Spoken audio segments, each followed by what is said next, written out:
I confess I had sex in a car to go.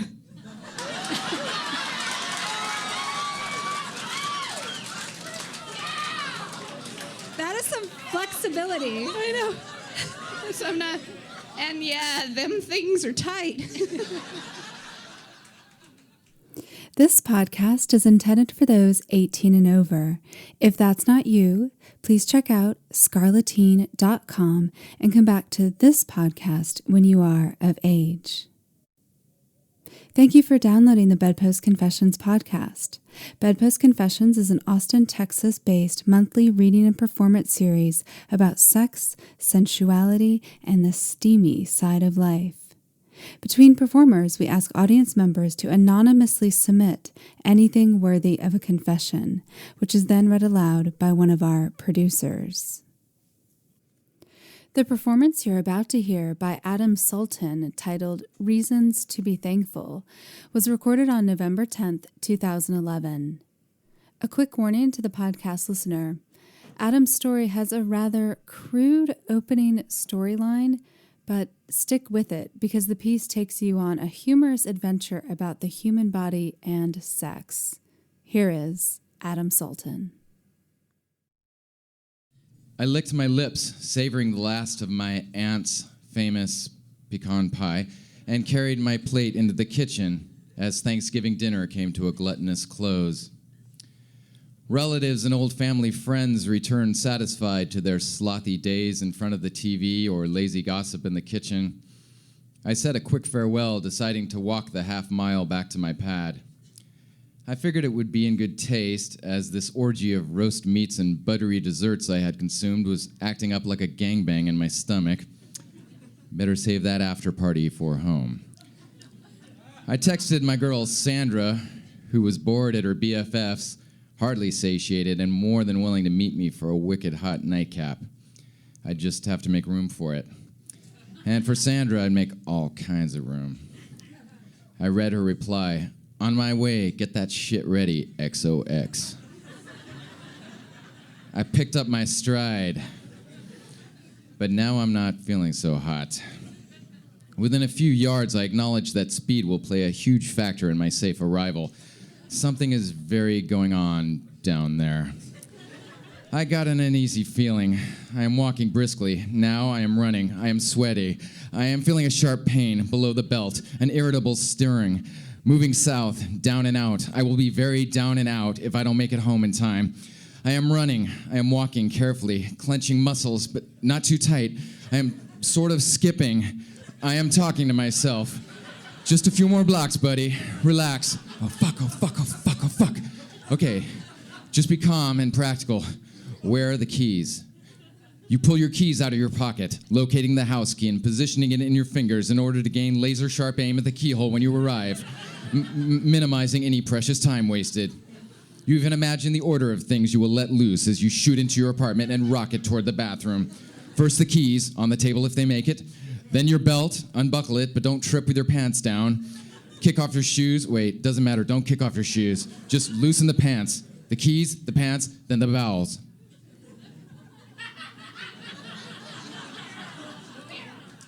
That wasn't like a laugh break or anything. I need some more. You'll pull your keys out of your pocket.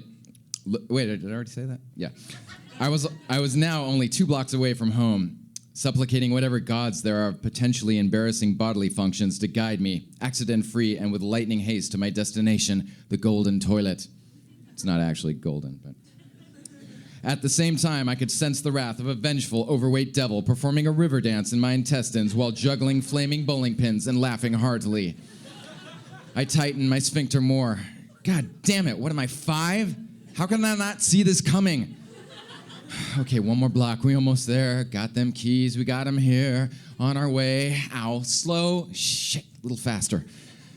I finally rounded the corner to my building, now on the property, limping painfully and scared, turning the final corner, down the 2 small steps and past the neighbors to my apartment. Bless you, poop gods. I punched the key into the keyhole, almost shooting the door off. I flicked on the light switch and chucked the keys to the coffee table. They bounced off the edge and landed on the floor, and I did not bother to pick them up. I donkey kicked the door closed and kept moving, singing, easy soon now, as one hand undid my belt, and I jammed through the kitchen, sped past the bed, pushed into the bathroom, not even bothering for the light, and was now hovering over the toilet in the dark, dropping my pants and unloading at once into the glorious porcelain receptacle before my ass even hit the seat.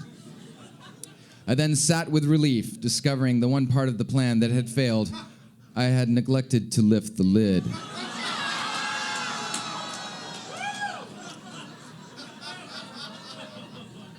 Instead, I mashed my cheeks into the warm, pungent expulsion of entrails I just dropped, squirting the brown batter across the toilet, which spread along its edges and onto the floor.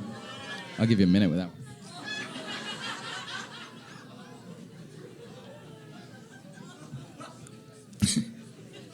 I jumped up, threw on the light, spun around and thrust the lid up, which served to paint the back of the tank and the bathroom wall. Panicking and cursing, I began seizing wads of toilet paper in a mad rush to disappear my abomination. The clacking of seats, splashing in overall mayhem, nearly drowned out the distant chime of the doorbell. Sandra, I had forgotten. Just a sec, I yelled helplessly, knowing she couldn't hear me from the bathroom and wishing so much that just a sec meant, please come back tomorrow. How much bleach did I have? Enough to dissolve time? Maybe I can declare the bathroom off limits and keep Sandra hostage in the living room, screwing her on the sofa. Hell, the dining room table, she's into that? It's gotta be. The doorbell continued, accompanied by furious knocking. I grabbed the bleach from under the bathroom sink and began liberally spilling it all over the fucking place. Round the bowl, on top of the seat, and on the floor, tripping in my pants, still around my knees, which would soon end up taking that acid-washed look of past decades' fashion. I then rolled my bath towel off its rail and sopped the whole stew up, shaking most of it into the bowl, and gathered the remaining bleachy brown bundle as gingerly as I could, scooting en pointe to the hamper in the back of my bedroom closet, where I dropped it and slammed the door, disappointed that there wasn't a lock on the door that would lock in unfreshness. I heard a buzzing near my feet, which was my phone ringing. I pulled it out of my pants, and Sandra's picture popped up on the screen. She was already speaking as it reached my ear. Open the door, where the fuck are you? As I was interrupting, shower, give me a minute, getting out. I hung up. This is when I had the brilliant idea to get in the shower. I kicked off my pants and jabbed them in the closet with the other mess and dove into the shower, reeling a bit at the smell of bleach and the odor it so heroically attempted to subjugate. I jumped out a minute later and stood on the bath mat, staring at an empty towel rack. Thinking on my feet, for once, I clawed my small, stiff washcloth off the hook by the sink and patted myself down sparingly, figuring my clothes could absorb the rest. I threw on a pair of jeans on my bedroom floor from yesterday, or 2 days ago, and threw on a t-shirt and rushed to answer the door. Hey, I said, throwing my whole body around Sandra. Hey, Sandra answered. You smell clean. Have a seat, I said, shoving her on the couch. Wow, you're feisty. Why don't we go into the bedroom? How about right here, I suggested. How about the bedroom, she said, slipping her purse off her shoulder as she pushed off the couch and began to stride into the crime scene.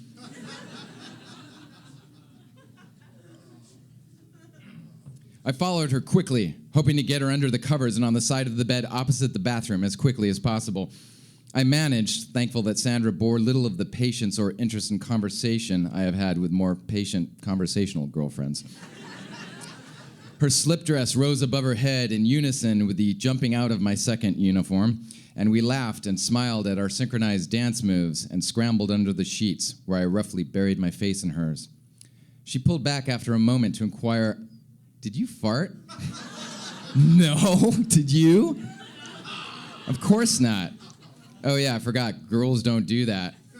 Yeah, right, she said. Speaking of things we don't do, I have to use the bathroom. No, you don't. I told her, hopping up with command, which I hoped would keep her on her back a little while longer. Yeah, I do, she said, pushing off with indefatigable, I can't even say that word, indefatigable, I just wanted to use it, confidence, almost throwing me off the bed in a resolute rout to the John. The door closed behind her as I said a silent prayer. I heard some rummaging through the bathroom cabinets. Jesus, she called suddenly from behind the door. You have a ton of hair products. What, are you opening a salon? I laughed. Yeah, I probably should. I leaned back on the bed, relieved. The bathroom door shot open. Adam, what the fuck is this? I imagined Sandra presenting me a dung-covered shower curtain, a feces-infested toothbrush, some valuable clue I'd neglected to bury. Instead, I turned to see her holding a small blue silicone butt plug, which I had kept stashed in a cabinet along with other unsundries. Oh, you know, shit happens. Is it clean? I think there might be some bleach left under the sink if you're concerned. No worries, I'm not using it. You are. On you, I countered bullishly. No, you're using your cock on me, and you'll have this in your hiney. She held the bright device with her thumb and two fingers with a plain expression, like an overworked caterer offering me a leftover canopy. Why don't we just fuck regular? I reasoned, about as well as a child requesting ice cream for dinner. Because I'm on my period, and I want you to fuck me in the ass while you're wearing this. She bounced the plug in her palm. Now, I wasn't a complete stranger to ass play, nor Sandra's imagination, though I hadn't broken in the plug myself yet, and I felt a bit bleary given my bowel's recent exit strategy. I decided, however, to oblige. Now both back on the bed, I applied the strongest lube I could find to myself, which also happened to be the only lube I had, and roughly tried to corkscrew the plug into my shame hole. I was about 30% of the way there as Sandra looked on, languidly masturbating, but I could tell it wasn't happening. I let Sandra know as much. She didn't speak, but reached gently between my legs and slammed her palm into the plug's base, effectively hammering it into place. I gasped in pain and somehow did not pass out. Breathe, she instructed, though I could not make out language so well at this point.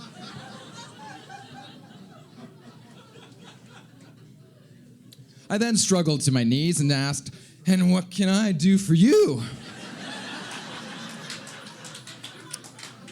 "Just get in me slowly," she said, getting on all fours.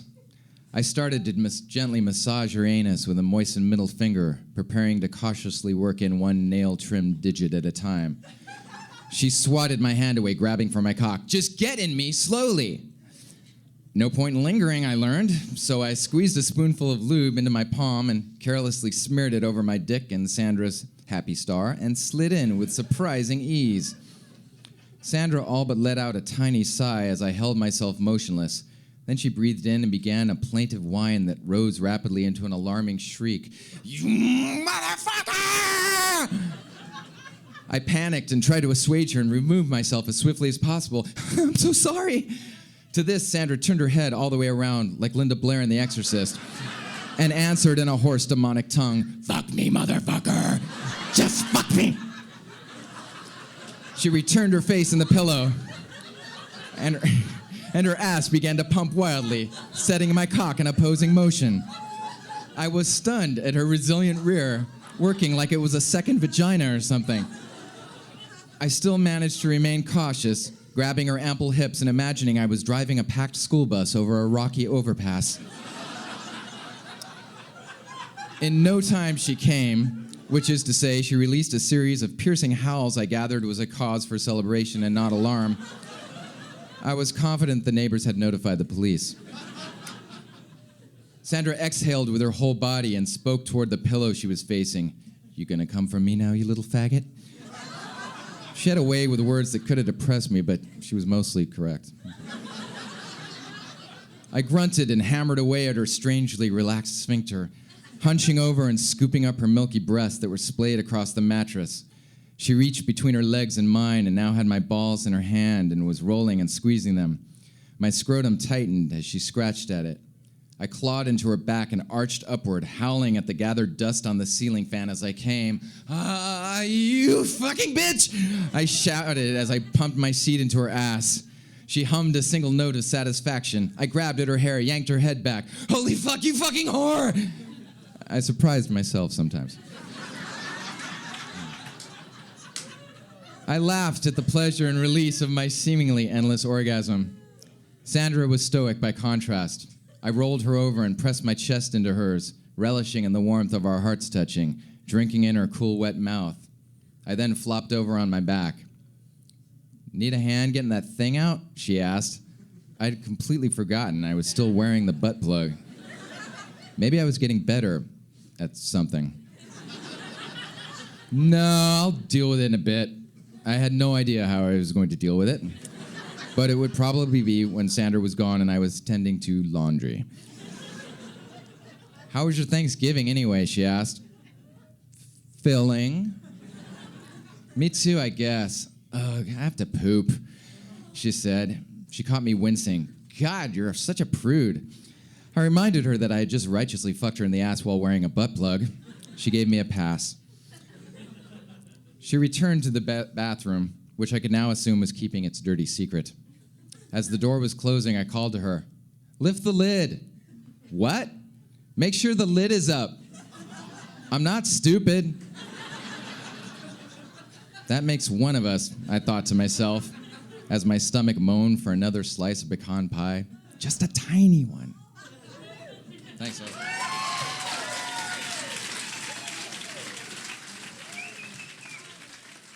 Adam Sultan confesses he finds BedPost confessions horribly addictive. When he isn't obsessing on what to write for a future performance, he performs in Queen and Bowie tribute bands Magnifico and Super Creeps. He enjoys long walks in the bedroom and eating Thai food off his lover's ass. BedPost Confessions is produced by myself, Mia Martina of the I Want Your Sex podcast, Sadie Smythe of sadiesopenmarriage.com, Julie Gillis of juliegillis.com, and Rosie Q of sayprettybird.blogspot.com. You can find links to all of our websites and more information about BedPost Confessions at bedpostconfessions.com. You can also confess with us at Bedpost Confessions on Facebook and on Twitter as Bedpost Confess, where we tweet past confessions from the audience. Chime in and add yours. Until next time, we'll leave you with a few other confessions from the audience. This one's long, and it could have been inspired by Adam's. It's a scatological night. I confess the first time I had anal sex with my boyfriend. He wasn't my boyfriend at the time. I know. I accidentally shit on his dick. Oops. Then the next day I bought Marc Jacobs heels to make myself feel better.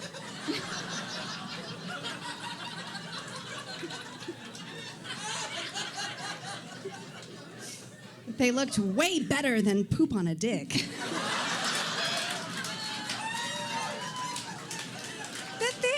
With that though is if you're gonna get fucked in the I mean it's bound to happen. Like it's just part of it. It's But it does come with the territory. Literally. But I love I'm gonna do that now every time that I shit on my partner's dick.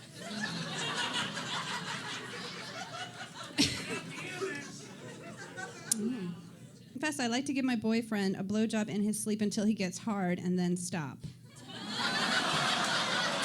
Dirty.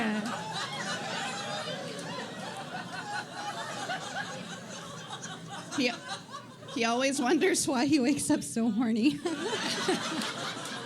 Oh, that is mean. That's funny. I think I like that one. I'm gonna try that one. This one counters that one. Ooh. I confess, I've been blown in an elevator, a stairwell, and a high-rise rooftop. What a bragger. I've been blown on the top of the Empire State Building. I think he's lucky. No, that's awesome, really. I confess, sometimes I'd rather just jerk off.